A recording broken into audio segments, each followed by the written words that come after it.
Good morning, everyone. Welcome to the Temple Within Radio and Media, and welcome to Dear Ms. T with our favorite, Terry Ruel. Morning, Terry.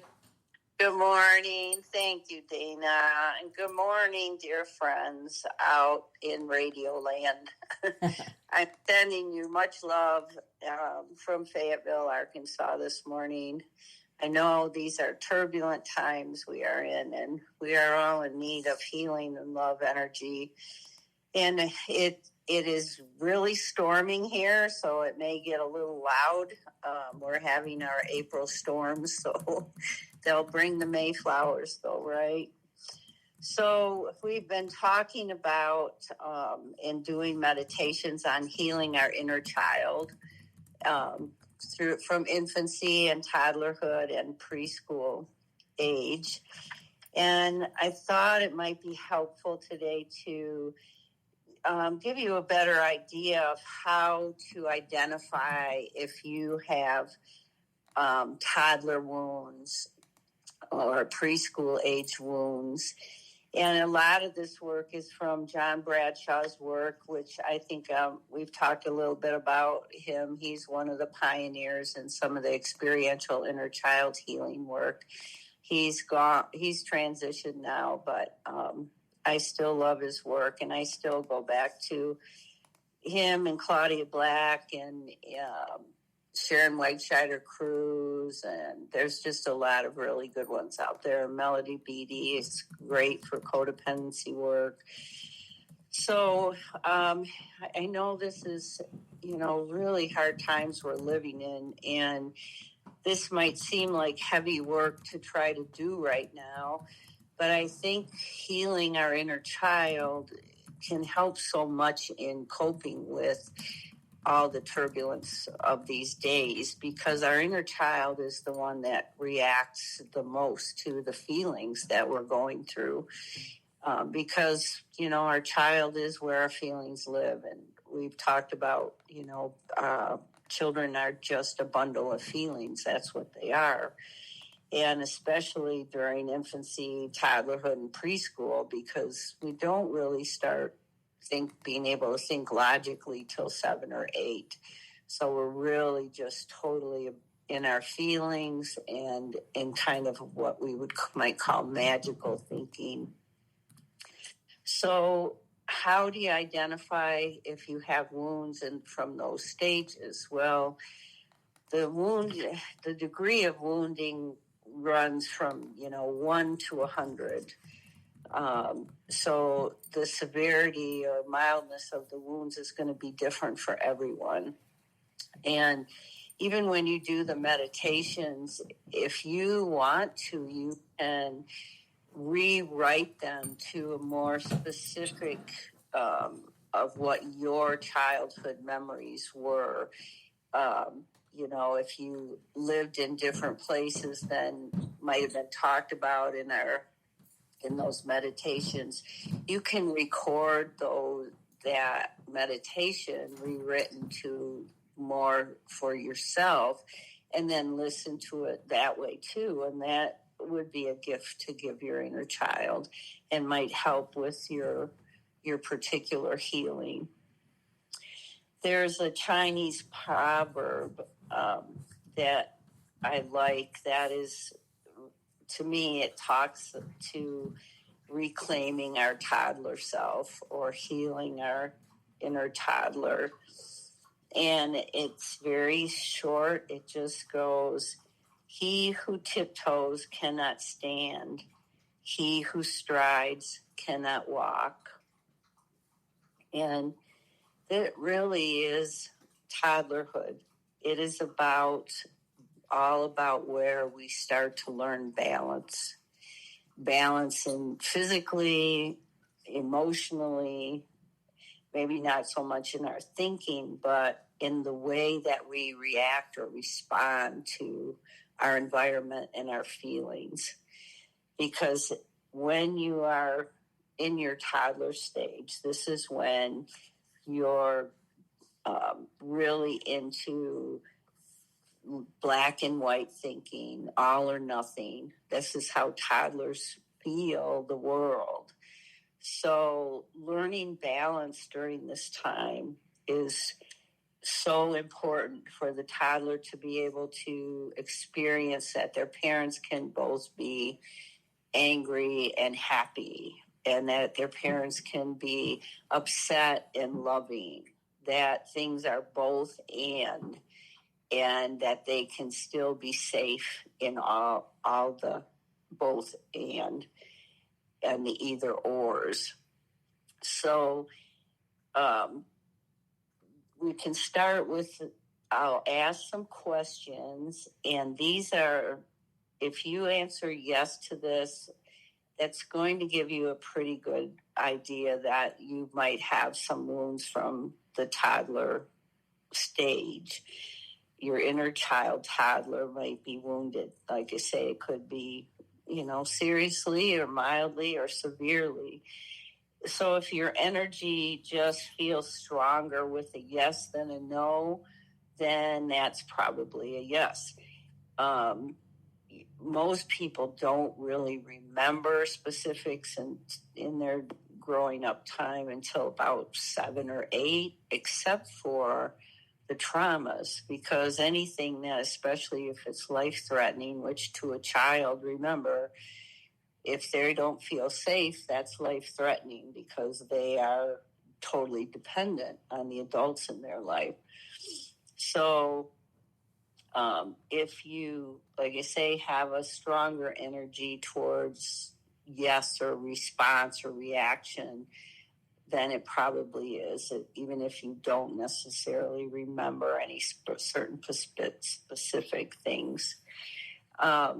So let's start, and I'm going to ask you each question and then give you a couple, few seconds to actually feel it, sense it, think about it. And you can just, if you want to jot down yes or no, then we can always talk about them again. So these are questions to ask yourself about possibly your toddler inner child wounds. Do you have trouble knowing what you want? This is probably one of the biggest ones I ever see in working, not only my own healing, but with others. People can even sometimes identify how they're feeling and what they need, but very often they have great difficulty identifying what they want. And we've talked about roles, and oftentimes you know what everybody else wants and needs and how they feel, but then when it comes to yourself, do you really know what you want?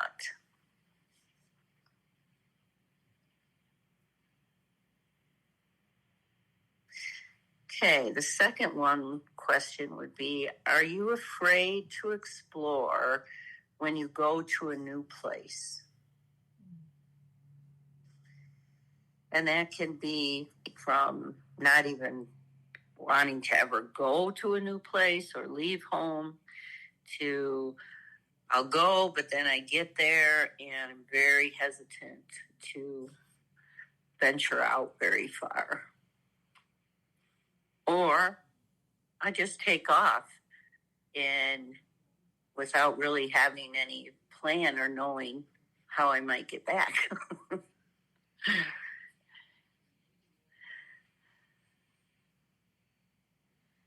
Hey, 3. Are you afraid to try out new experiences? And if you try them, do you always wait till someone else has tried them first?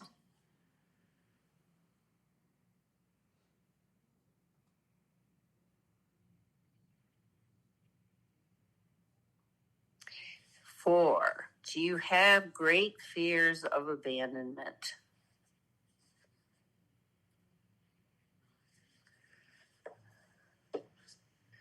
I think human nature, we all have some mild fears at times of abandonment.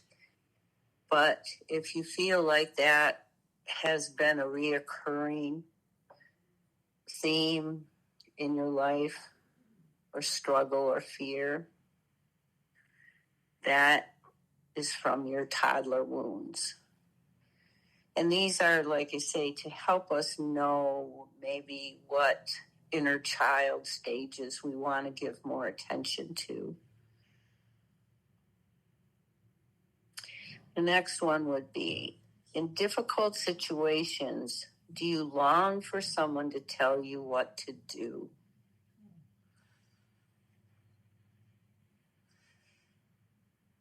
This is another very difficult one that a lot of people struggle with.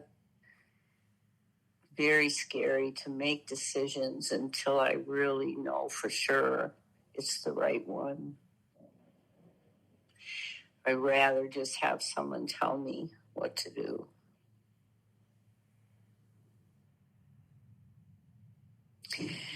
If someone gives you a suggestion, do you feel you ought to follow it? This is another big one that we work on in therapy. Codependency is often about taking suggestions as commands. And this is a toddler wound.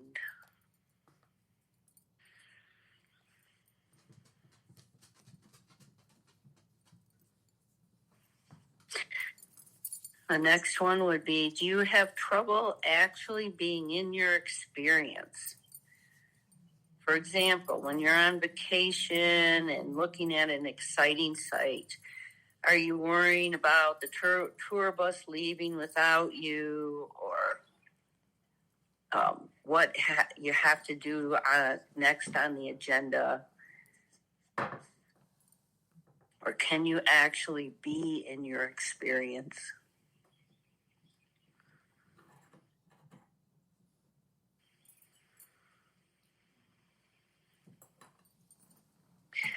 Are you a big worrier?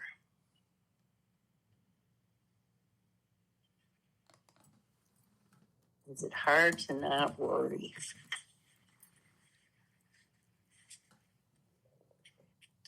And do you have trouble being spontaneous? Would you be embarrassed to sing in front of a group of people just because you were happy? You just have to stifle that. Hard to be spontaneous.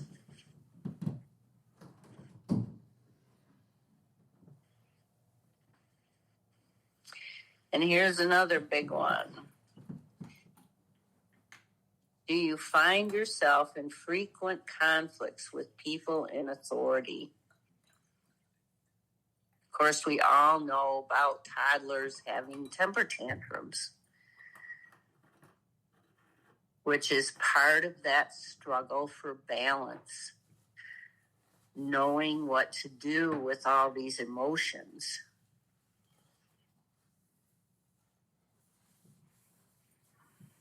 How to learn how to work through each different emotion, that they aren't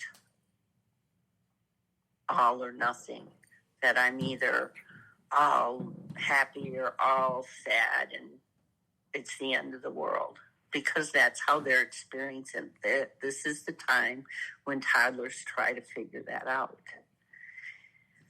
This is when you see people who have had severe toddler wounds and get stuck in their toddler, have temper tantrums in adulthood.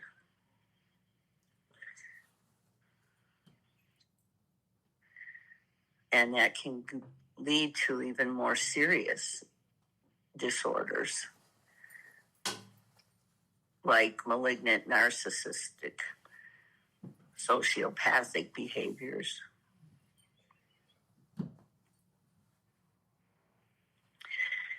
Another question, do you often use words that refer to bathroom humor or bathroom jokes? Is it hard for you to not use a lot of words that, like, a-hole or the sh word.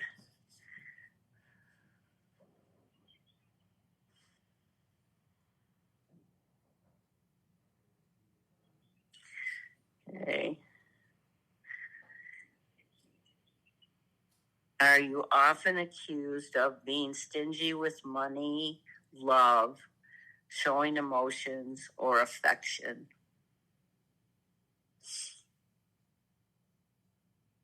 People who have deep toddler wounds, they can't let go. This is about holding on and letting go. They are going to have struggle with holding on to everything, not being able to show their emotions, their affection, even holding on to money.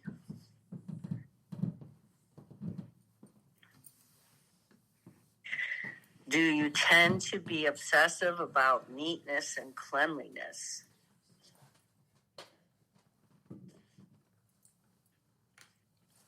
Okay, this is another holding on and letting go. Maybe I'm hoarding, I just have to hold on. Or maybe I'm obsessed with, there can't be anything out of order.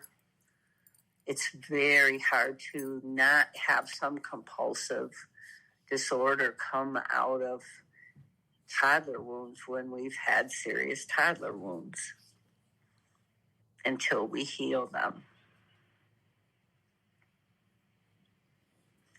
15. We should be on 15 questions now. Do you fear anger in other people or yourself? This is another one that we work on a lot in therapy, and I've had to work on a lot in myself. Especially if you grew up, for women, with an angry father or a father who didn't know how to show any other emotion except for maybe anger. There can be a lot of fear around anger to where it makes it hard, like the proverb says, he who tiptoes cannot stand. If you're tiptoeing around everyone, walking on eggshells because of the fear of anger. The next one, will you do almost anything to avoid conflict? You can see why these stages are so important. Infant, toddler, and preschool, even infant and toddler. Much has been researched and said that most of us is developed by the end of the age of 3, and for sure by 6 or 7. So do you do almost anything to avoid conflict? And next one, do you feel guilty when you say no to someone? This is another really hard one we work on all our lives, often, many of us. And we learn to say no often, but we still have that little bit of guilt that comes up.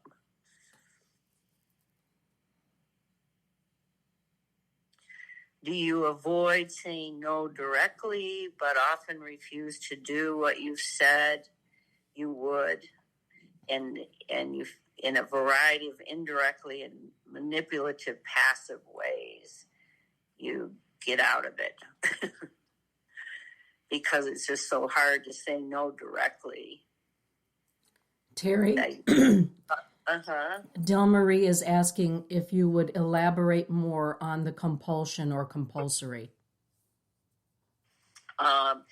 Okay. I think depending, like, say, the degree of the wound would probably usually depend on how much of a problem it becomes in people's lives. Of course, addictions are compulsive behaviors.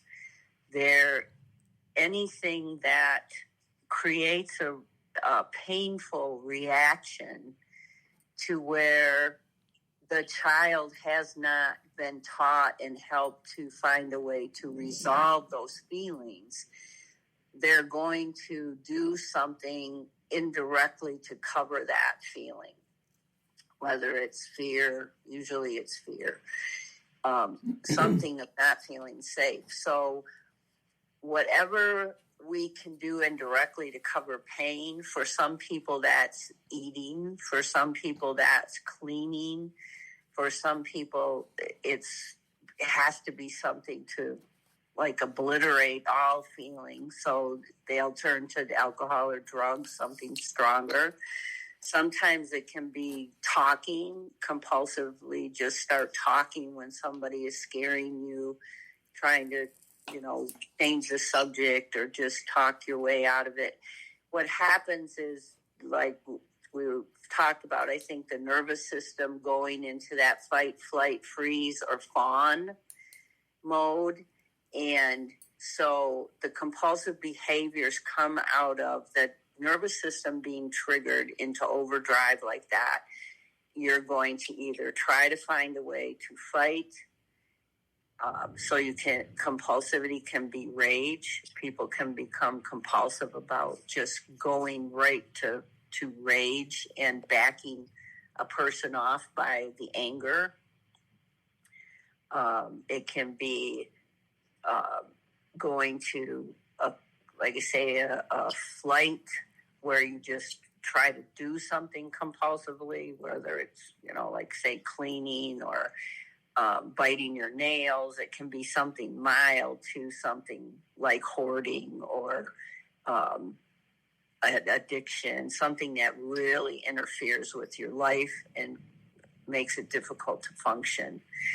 It can be any kind of thing where you're trying to control the other person, trying to control the environment to a point where, like you say, it's not about working through whatever you're feeling and what's going on in your life, but a compulsion to get control over what's going on around you and what's coming at you.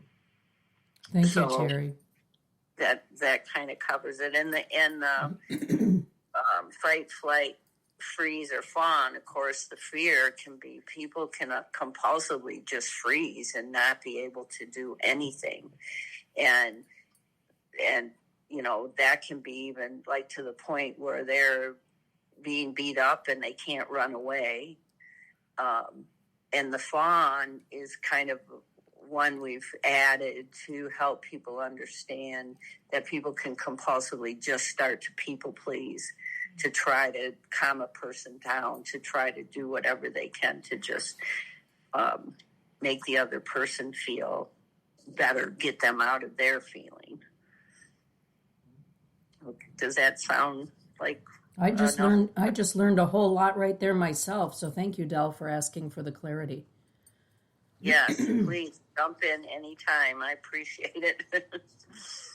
Let's see.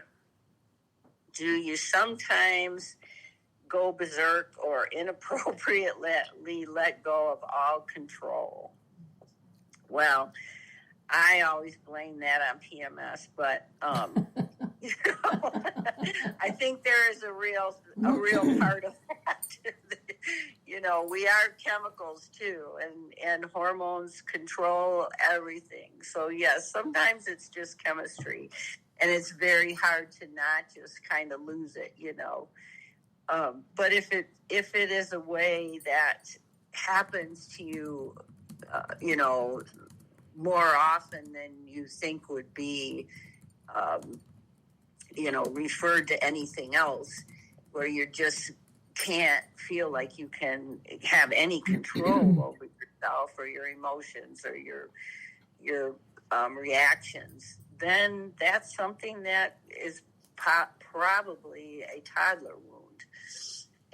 And I'm sure, I experienced those before I started my inner child healing. I think, that's just part of what happens to us, but we can really start to see that these are red flags. And then we know, okay, this is something I can specifically work on by healing my inner child toddler, that there's a reason that this happens.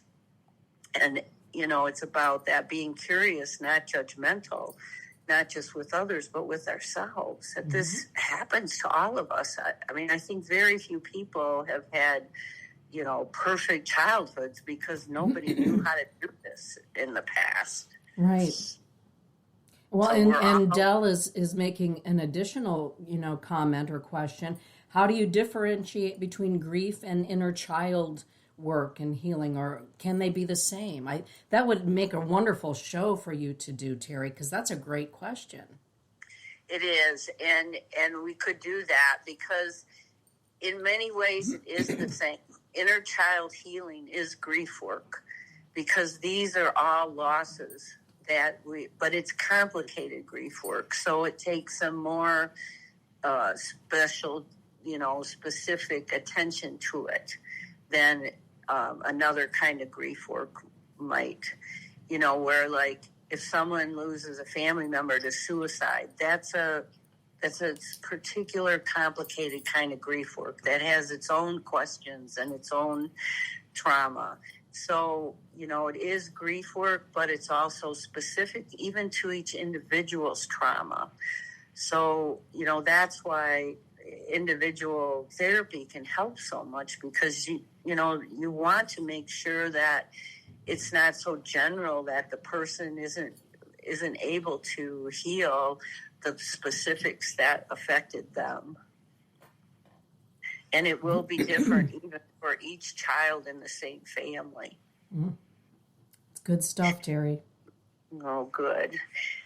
Let's see. Are you often excessively critical of other people? This is also a toddler wound. Okay, if we're really struggling with not always projecting that out and criticizing others, okay, that's a toddler wound. Do you act nice to people when you're with them and then gossip and criticize them when they go away? These are toddler wounds. Like you say, we're driven by stuff that if we're not conscious of, we don't know is there. We do it and we don't even know why we're doing it. When you achieve success, do you have trouble enjoying or even believing in your accomplishments? This is a really big one, too, for a lot of people. It just never measures up. It's never going to be good enough. And my self-worth just can never take it in because my self-worth is not been nurtured. So we're going to run out of time before we even get to the preschoolers, but these questions cover the toddler period, and they really can help. I think for you to be able to know what to ask your toddler, as well as what to help her or him with, because remember, this is a time about balance. So we want to find balance. And it's also a time about learning when to hold on and when to let go. And the biggest thing is that at that stage of life is feeling safe to figure that all out. So anything you're doing with your inner child at this stage that's creating safety for him or her to talk about her feelings or his experiences or just his doubts or fears, any of that, just creating that safe space for them to do that with you through your journaling or your dominant, non-dominant writing or your art therapy or just telling your story to your best friend. Telling our stories is so important because that's what is actually healing the child. That is creating that safe container for that child to be expressing all the things it didn't get to express, and to be able to get validated and honored and seen and heard. And that's what heals us. Well, this has been a fantastic podcast, Terry. Lily is here with me in my office, and we're both just mesmerized by all of it. And sometimes we're shaking our head in agreement, like, oh yeah, that's me, or no, that one's not me. But wow, very thought-provoking. How do people get a hold of you, Terry, if they would like to have one-on-one sessions with you? Probably the easiest way is my phone number. It's 231-250-4335, and I can post that too on the pages. And my email is pathwaysbr for Big Rapids, which is where I used to live, at hotmail.com. Perfect. And I can post that too. Excellent. And like you say, this is a lifelong journey. There's no destination. I have found inner child things I need to heal when I became a grandmother, when I became a great-grandmother. I mean, these things come up our whole life, and we just continue to heal and grow. And that's a beautiful thing. Thank you so much, Terry, for another fantastic podcast. Oh, thank you. And God bless you all. Take good care of yourselves. Have a beautiful day, everyone. Thank you, Terry. Thank you, Dina. Bye-bye. Bye-bye.